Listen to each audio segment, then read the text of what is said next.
February 14th, 2026. 11 minutes. That's how long Russia's most sophisticated air defense system in occupied Crimea had been running the same radar cycle. 11 minutes on, 11 minutes off. A pattern so routine it had become a signature. Ukrainian intelligence had been reading that signature for 3 weeks. By the time the GUR's targeting cell finished its analysis, they had something rare in modern warfare: a window. Narrow, brutal, time-sensitive. A chance to reach across 200 kilometers of contested airspace and destroy a system Russia believed was untouchable. This is how they did it.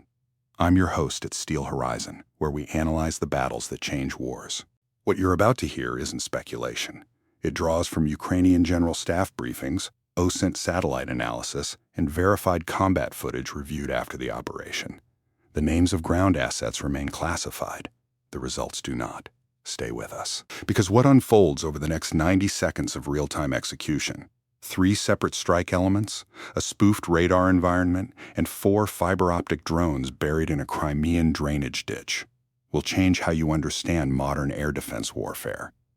The S-400 Triumf is not just an air defense system. Russia deploys it the way a chess player places a queen, to dominate entire sectors of the board and force the opponent to reconfigure around its reach. A single S-400 battery, fully operational, can engage targets at ranges exceeding 400 kilometers, track up to 160 objects simultaneously, and engage up to 80 of them in a single salvo. Its engagement envelope covers altitudes from 10 meters to 30 kilometers. It can prosecute ballistic missiles, cruise missiles, stealth aircraft, and hypersonic glide vehicles.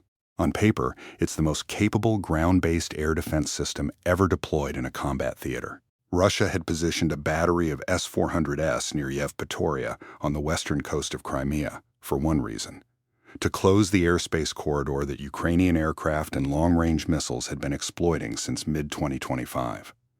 The battery's radar, the 91N6E Big Bird acquisition radar, could see deep into southern Ukraine. Any Storm Shadow, or SCALP, EG cruise missile launched from Ukrainian airspace had to thread through that radar's coverage envelope or be detected and engaged. It was the cork in the bottle. Remove it, and Ukrainian airplanners had calculated they could open a 6 to 8 hour window over western Crimea before Russia repositioned replacement assets. 6 to 8 hours. Ukrainian airplanners had been quietly waiting for exactly that window for weeks. The GUR's Signals Intelligence Division first flagged the emission anomaly in late January 2026. The 91N6E radar was cycling. 11 minutes active, 11 minutes standby. The pattern had begun subtly, possibly as a power management measure during the unusually cold winter conditions across Crimea that month. By early February, it had hardened into routine. The radar crew was rotating on a set schedule. The 11-minute standby window was predictable to within 40 seconds. Which weapon was ultimately more decisive in this operation? The Storm Shadow cruise missile, the fiber-optic FPV drones, or the electronic spoofing system? Think about it. A. Storm Shadow. B. Fiber-optic FPVs. C. Electronic spoofing. We'll come back to this. In warfare, predictability is a death sentence. The S-400 crew near Yevpatoria had turned their operating schedule into a pattern, and patterns are intelligence. Every signals analyst in the GUR targeting cell understood what that meant. The Russians had grown comfortable. Comfortable meant complacent. Complacent meant vulnerable. The GUR's targeting cell had 72 hours. That was the window before standard Russian doctrine required the battery to conduct a tactical relocation. Move a minimum of 15 kilometers, resurvey, re-emplace, and recommission. 72 hours to plan, resource, coordinate, and execute a strike on one of the most heavily defended pieces of military hardware on the planet, in occupied territory, with no friendly forces within 200 kilometers. I spent time going through the operational architecture of this strike, and one detail kept pulling at me. This mission required 3 entirely separate Ukrainian organizations: GUR Military Intelligence, SBU Internal Security, and the Ukrainian Air Force, to execute their components within a 90-second window without direct radio coordination during the final phase. Any one of them running late by more than 2 minutes meant the others might be exposed or wasted. The synchronization required was extraordinary. The first element was the SBU ground team. Ukrainian SBU assets had been operating inside Crimea since the peninsula's occupation in 2014. Their network had survived purges, defections, and Russian FSB counterintelligence operations across 12 years of brutal attrition. What remained was lean, careful, and extraordinarily disciplined. The team tasked with the pre-positioning phase consisted of, according to Ukrainian sources, no more than 4 individuals. Their mission had 2 components. First, surveil the S-400 battery's relocation schedule to confirm the radar was still cycling on the 11-minute pattern within 24 hours of the strike window. Second, pre-position 4 fiber-optic FPV drones in a drainage ditch approximately 800 meters from the Pantsir S-1 short-range air defense vehicle that served as the S-400 battery's close-in protection system. Here's what most people don't immediately grasp about this phase. The SBU team wasn't just planting drones. They were calculating geometry. The Pantsir S-1 paired with the S-400 battery had its own radar signature and its own engagement envelope. Guns effective to 4 kilometers, missiles to 20. Any incoming Storm Shadow would have to deal with that Pantsir before it could reach the S-400 launch vehicle. The fiber-optic FPVs were the answer. But their positioning had to be precise enough to guarantee simultaneous arrival on target from their buried location within a window that allowed suppression before the Storm Shadows arrived. 800 meters. At full throttle FPV speeds of approximately 150 kilometers per hour, that was roughly 19 seconds of flight time. The obstacle here was not the terrain. It was timing intelligence. The SBU team needed to confirm the 11-minute emission cycle was still active within hours of the strike, not days. And they needed to do this without triggering Russian counter-surveillance patrols that, according to OSINT tracking of Russian security force movements in western Crimea, had been intensified following a series of Ukrainian deep strikes in January 2026. Russian FSB checkpoints along the secondary roads near Yevpatoria had increased their frequency. The team's observation positions were compromised twice in the weeks prior, requiring relocation on short notice without losing the surveillance thread on the battery. They held the thread. By February 12, 2026, the SBU team had confirmed the emission cycle was still running. 11 minutes active, 11 minutes standby, consistent to within 30 seconds. The drones were in position. Stay with me. What happens in the next 18 minutes destroys the most capable air defense system Russia deployed in Crimea. The second element was electronic. Ukraine's electronic warfare capability had matured dramatically through 2025, evolving from relatively crude jamming operations into something far more sophisticated: active deception. The specific system employed has not been publicly identified, but Ukrainian General Staff statements and OSINT analysis of the operation's execution suggest a capability consistent with what analysts had been calling a ghost emitter, a mobile system capable of mimicking the radar emission signature of an airborne platform, creating a false target track that would draw air defense operators away from the actual incoming missile vector. What's most surprising about this phase isn't the technology, it's the placement. The ghost emitter was not operated from Ukrainian territory. It was positioned on a vessel in the Black Sea. Ukrainian sources describe it as a modified civilian craft, operating at night, approximately 60 kilometers west-northwest of the S-400 battery. Its job was to emit a signature consistent with a low-flying maritime patrol aircraft on an approach course from the west, the opposite direction from which the Storm Shadows would actually come. Here's the part that doesn't make sense on the surface. The S-400 radar, operating correctly with its full sensor suite, should have been able to distinguish a real aircraft from a spoofed emitter. The 91N6E is not a simple radar. It uses multi-band, multi-pulse techniques specifically designed to resist electronic deception. How did it work? The answer is the 11-minute cycle. When the ghost emitter began its approach signature, it timed the activation to coincide with the start of an active radar window. The S-400 crew, seeing an unexpected approaching contact from the west during a routine emission window, had limited time to characterize it before their standard rotation would take the radar to standby. The pressure to track and classify a potential target in a compressed window degraded their analytical discipline. They were chasing a ghost, and the ghost was pulling their attention west while death was coming from the north. The third element was in the air. 2 Ukrainian Su-24M aircraft, operating from an airfield in central Ukraine, had been configured as Storm Shadow delivery platforms. The Storm Shadow, formerly the MBDA SCALP EG in French inventory, Storm Shadow in British designation, is a conventionally armed air-launched cruise missile with a range exceeding 500 kilometers, a terrain-following flight profile, and a Bro-H dual-stage warhead designed specifically to penetrate hardened structures before detonation. Each missile weighs approximately 1,300 kilograms and carries a warhead of approximately 450 kilograms of high explosive. At subsonic cruise speed, it follows a pre-programmed terrain masking route, dropping to extremely low altitude in terminal approach to minimize radar cross-section.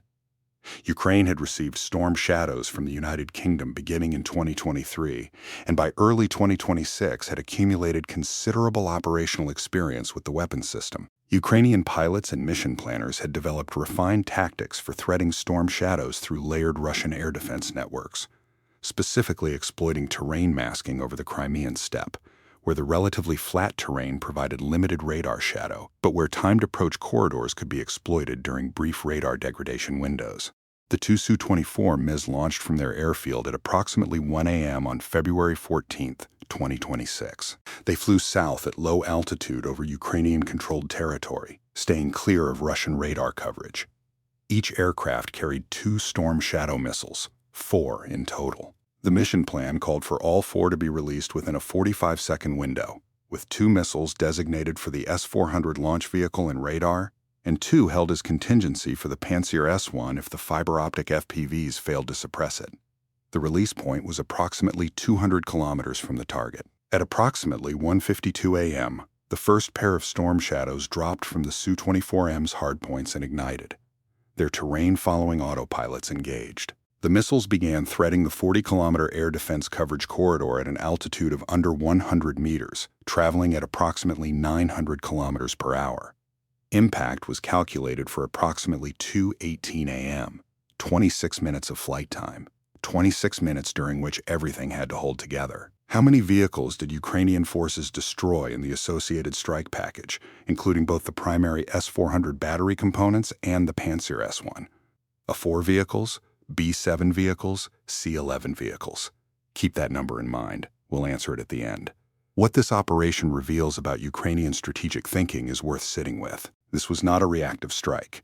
It was not launched in response to a Russian attack or in support of a ground operation. It was a deliberate, intelligence-driven operation to reshape the air defense geometry over Crimea. Ukraine, a country that began this war fighting with Soviet-era equipment and improvised tactics, had developed the institutional capacity to plan and execute layered multi-domain strike operations that NATO's most capable members would recognize as their own. That's not luck. It's 3 years of institutional learning compressed into battlefield doctrine. Russia has not matched it. At 2:06 a.m., the ghost emitter in the Black Sea activated its approach signature. The S-400 battery's 91N6E radar was 14 minutes into an active window. The signature appeared on the radar operator's screens, a slow-moving contact, low altitude, coming from the west-northwest at approximately 300 kilometers per hour. Not missile fast. Aircraft fast. The operators initiated track. The Pantsir S-1 crew, linked to the S-400 system's data network, received the contact handoff and began orienting their fire control radar westward. Subscribe to Steel Horizon if you want to understand how modern warfare actually works. Because what happens in the next 12 minutes is a masterclass in combined arms deception, and it ended one of Russia's most critical air defense assets in Crimea permanently. At 2:14 a.m., 4 minutes before Storm Shadow impact, the SBU team transmitted a single prearranged signal. Not radio. A brief, low-powered digital pulse on a frequency the Russians were not monitoring. 4 drones in a drainage ditch, 800 meters from the Pantsir S-1, received the activation command simultaneously through their fiber-optic tethers, cables that made them invisible to electronic warfare jamming because they carried no radio frequency emissions whatsoever. Fiber-optic FPV drones are one of the most significant tactical innovations to emerge from this war. Standard FPV drones, commercial racing drones modified with explosive warheads that Ukraine had been deploying since 2022, are vulnerable to electronic warfare jamming. Russia's EW systems had grown increasingly capable of degrading FPV communications, creating dead zones where drone operators lost control of their weapons. The answer was fiber optic. a spool of thin fiber-optic cable trails behind the drone as it flies, maintaining a hardwired, unjammable data connection to its operator. The drone can't be jammed because it isn't transmitting. It's wired. The trade-off is range. A fiber-optic drone can only travel as far as its cable spool allows, typically 2 to 4 kilometers. 800 meters was well within that range. The 4 drones lifted from the drainage ditch simultaneously. Put yourself in the Pantsir S-1 cruise position. You're in a combat vehicle in occupied Crimea at 2:14 in the morning. Your fire control radar is oriented west-northwest, tracking what your system is classified as an unknown air contact at 60-plus kilometers. Your attention is there, to the west. And then your rearward-facing visual sensors, if anyone is watching them, detect 4 small heat signatures rising from a drainage ditch 800 meters to your east and accelerating toward you at over 100 kilometers per hour. 19 seconds. The Pantsir S-1's close-in gun system has a theoretical response time of under 8 seconds from target detection to fire. In practice, under surprise conditions, at night, with the crew's attention oriented in the wrong direction, that response time degrades significantly. Russian sources would later claim the Pantsir crew had detected the incoming drones and attempted to engage. Combat footage verified by OSINT analysts tells a different story. The first drone impacted the Pantsir S-1's gun mount at 2:1419 a.m. The second struck the radar array 7 seconds later. The third and fourth, arriving almost simultaneously, detonated against the vehicle's engine compartment and the ammunition storage bay. The Pantsir S-1 was out of the fight within 40 seconds of drone launch. The crew did not successfully engage any of the 4 incoming drones. The umbrella was gone. At 2:16 a.m., the S-400 radar crew, still tracking the ghost contact to the west, still unaware that their Pantsir cover had just been eliminated, received an alert from the battery's backup short-range sensor. Something was coming from the north, low, fast. They had approximately 90 seconds. In 90 seconds, a crew can attempt to engage an incoming cruise missile with the S-400's own interceptor missiles. The system's response time from detection to launch is approximately 9 seconds under ideal conditions. They had the time. What they didn't have was a clear picture. The ghost emitter to the west was still transmitting. The Pantsir data link had gone offline, but that could have been a technical fault. The northern contact was fast and small and coming in below 50 meters altitude over flat terrain where radar returns get cluttered with ground clutter artifacts. Here's the take that'll probably draw some pushback. The S-400 battery's destruction was not primarily a technology story. It was a disciplined failure compounded by a deception that exploited that failure. The radar cycle, that 11-minute vulnerability, was entirely self-inflicted. The Pantsir's westward orientation was exactly what the deception operation intended to create. Russia's most sophisticated air defense system was defeated not by technology it couldn't counter, but by the institutional culture that allowed a predictable operating pattern to persist for 3 weeks in an active combat zone. That's a command and control failure at multiple levels, and Russia should be asking hard questions about it. At 2:1804 a.m., the first storm shadow impacted the S-400 battery's 48N6E launch vehicle. The Bro-H warhead's initial penetrating charge punched through the vehicle's armored skin. The follow-through main charge detonated inside. The vehicle's loaded missile cells, each carrying a surface-to-air interceptor weighing over 1,800 kilograms, did not cook off in a single catastrophic detonation. They burned, but the launch vehicle was destroyed beyond recovery. At 2:1809 a.m., the second storm shadow impacted the 91N6E Big Bird radar vehicle. The radar mast, the processing units, and the power generation system were all destroyed. The third and fourth storm shadows, originally designated as Pantsir contingency rounds, were redirected in mission planning to target the battery's command and control vehicle and a support element identified by satellite imagery as a mobile maintenance unit approximately 300 meters from the main battery position. Both impacted within the revised target coordinates. By 2:1847 a.m., the engagement was complete. 43 seconds from first storm shadow impact to the last explosion. What do you think? Was the decision to pre-position fiber-optic drones weeks before the strike window a necessary risk, or was it the operation's most exposed vulnerability? Drop your analysis in the comments. Russian air defense coverage over western Crimea collapsed at 2:19 a.m. The elimination of the 91N6E radar removed the battery's ability to engage targets. The backup radar system. A 96L6E all-altitude detector positioned approximately 2 kilometers from the main battery was not destroyed in the strike. But without the 48N6E launch vehicles operational, it had nothing to hand targets to. The coverage gap extended across an arc of approximately 180 kilometers. Russian air defense planners scrambled to reposition assets from central Crimea. OSINT tracking of Russian military vehicle movements in the hours following the strike showed significant activity along the Simferopol-Yevpatoria highway. Trucks, command vehicles, and what satellite imagery suggested was at least one additional Pantsir S-1 relocating westward. The repositioning took time, 6 hours and 14 minutes, to be precise, before Ukrainian air defense analysis assessed that Russian radar coverage over the western Crimea corridor had been reconstituted to a meaningful degree. 6 hours and 14 minutes. The Ukrainian Air Force had been waiting for exactly that window. Satellite imagery and Ukrainian General Staff statements indicate that during those 6 hours, Ukrainian aircraft conducted multiple operations into the western Crimean airspace envelope that had previously been denied. The specific nature of those operations remains partially classified, but Ukrainian sources confirmed strikes on Russian military logistics infrastructure near Yevpatoria and what the Ukrainian Air Force described as priority targets of operational significance in the Crimean interior. The S-400's destruction didn't just remove one battery. It opened a door that Ukrainian planners walked through immediately. One detail that stuck with me in reviewing this operation: the 4-man SBU ground team that pre-positioned the fiber-optic drones had to remain in the area of operations until after the strike was confirmed successful.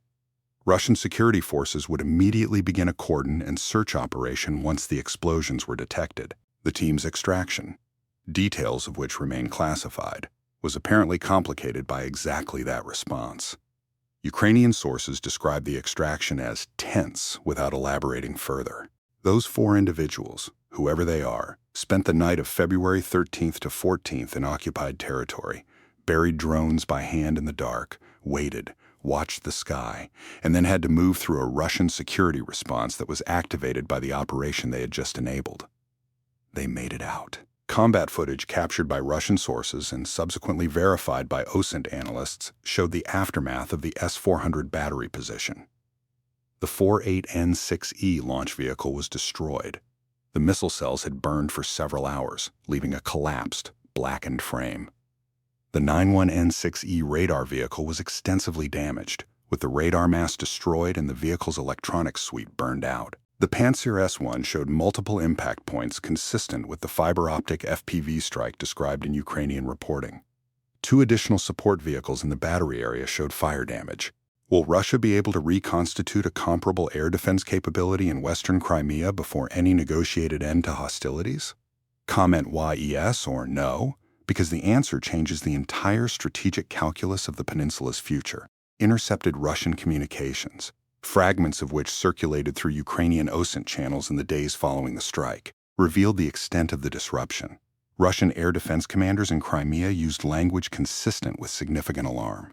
One intercept, assessed as authentic by Ukrainian signals intelligence, described the loss as creating a seam in Russian air defense coverage that would require substantial time and resources to address. A second fragment referenced the 11-minute radar cycle explicitly, suggesting Russian commanders were aware, after the fact, that the pattern had been identified and exploited. The Pantsir S-1 crew's fate was not officially confirmed by either side. Russian military blogger channels, which had become something of an informal accountability mechanism for Russian battlefield losses during the war, reported in the days following the strike that the crew could not be accounted for following the engagement. The implication was grim. Russia's command failure was layered. First, the assumption that a predictable emission cycle was acceptable in an active combat theater where Ukraine had demonstrated consistent signals intelligence capability. Second, the failure to maintain Pantsir all-around situational awareness. The westward orientation of the fire control radar was a doctrinal positioning error that should have been caught by battery leadership. Third, relying on physical distance from the front line as a substitute for proper operational security. Yevpatoria is deep inside occupied territory. Russian planners apparently assumed that depth was protection. Ukraine's deep strike operations in 2025 and 2026 had systematically disproved that assumption. The GUR and SBU had demonstrated repeatedly that distance from the front line does not equal safety from Ukrainian reach. Here's the part that's genuinely counterintuitive about this operation, the most expensive element. The Storm Shadow missiles, each costing approximately €1 million, was arguably not the decisive factor. The decisive factor was the fiber-optic drones, which cost a fraction of that amount, and the signals intelligence that identified the radar cycle, which costs almost nothing compared to hardware. The weapon that made it all possible. The element without which Storm Shadows would have been engaged and likely intercepted by the Pantsir was 4 small drones buried in a ditch, guided by a fiber-optic cable, activated by a single digital pulse. The asymmetry of cost in this operation is remarkable. Russia lost an S-400 battery worth an estimated $500 million, plus the Pantsir S-1 system, plus support vehicles. Ukraine expended 4 fiber-optic FPV drones costing perhaps $10,000 total, 4 Storm Shadow missiles, and the operational costs of the SBU ground team's deployment. Real tactics. Real consequences. Steel Horizon. The battle damage assessment, as compiled from Ukrainian General Staff reporting, OSINT satellite imagery analysis, and combat footage verification accounts for the following. The S-400 48N6E launch vehicle, destroyed. The S-400 91N6E Big Bird radar vehicle, destroyed.